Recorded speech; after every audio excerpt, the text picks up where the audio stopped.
What's up, mga palangga?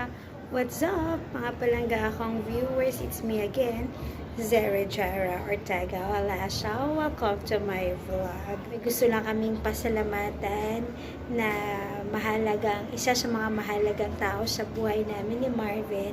At yan ay si Ninang Romela Sanchez. Kwento lang ni Marks na umuwi siya nung October 5 dito sa Tanza, Cavite, na mention niya nga sa akin na nag-meet sila ni Ninang Mela sa Coliseum, Makati Coliseum, at yun nga, sabi sa kanya, puntahan siya ulit. Sabi niya nga sa akin, kinakabahan nga ako, baby. Kasi baka may ginawa ko hindi maganda. Pero yun, may inabot sa kanya. And this is it. Kunin natin sa ating bulsa. At ito po. Yeah, gusto ko rin talagang pasalamatan kay Ninang Mela.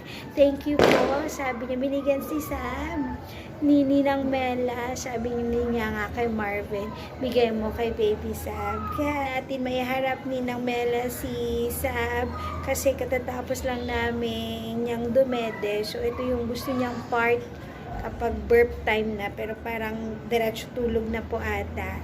Thank you po. What will you say, anak? Ninang Mela. Thank you, Grandma.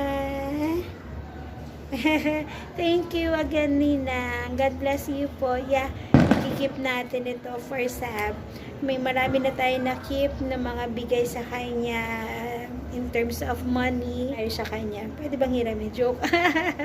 And that's it. Thank you so much. Thank you, Ninang. Thank you po dito. Yeah. And good night.